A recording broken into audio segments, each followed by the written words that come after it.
Danes imamo na obisku kar močno gospodarsko delegacijo iz Iraka, natančneje iz Bagdada, in pričakujem, da bo to naslednji pomembni korak pri krepitvi gospodarskih poslovnih odnosov med slovenskimi in iraškimi podjetji. Prvi takšen korak je bil storjen konec lanskega leta z našo delegacijo na sever Iraka, v Kurdistan.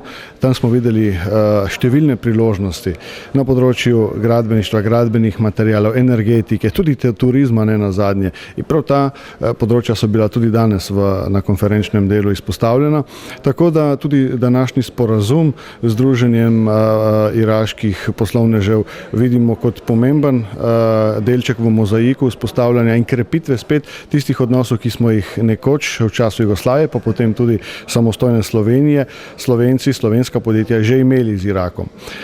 To pa ni seveda vse, mi nadaljujemo z aktivnostmi na takšnih trgih, kjer so priložnosti, pa morda še nismo toliko prisotni, kot bi lahko bili. Pričakujemo še eno delegacijo v letošnjem letu iz Babilona, še enega pomembnega gospodarskega središča v Iraku. Prav tako pa v drugi polovici leta v sodelovanju tudi z iraškim veleposlanikom načrtujemo obisk gospodarske delegacije v Iraku in v Erbilu. Tako da to so seveda majhni, a pomembni koraki, da pomagamo slovenskim podjetjem, da ponovno vzpostavijo tiste povezave, ki so jih pred vojno v Iraku že imeli, pa še obdobja nazaj, ker kot rečeno, priložnosti so seveda velike, ni seveda tudi ta zadeva brez tveganja, pa ne govorim toliko o varnostnih razmerah, seveda so tveganja tudi drugačna, ampak danes enostavno ni več lahkih trgov v teh zaostrenih gospodarskih razmerah, je pač treba vse priložnosti, ki se kažejo, pa naj si bodo še tako na prvi pogled morda nesmiselne, zgrabiti. Jaz sem prepričan, da imamo v Iraku slovenska podjetja, da imajo veliko priložnosti, predvsem za izvoz, in to je tisto, kar pravzaprav danes iščemo. You know, Iraq now is thirsty for development, you know, because we suffer a lot for the last few years, and now we are looking forward to improve, develop our country, and I think it's a good opportunity here to meet with the Slovenian people, Slovenian businessmen, and try to do some business with them in Iraq. I think the future looks good.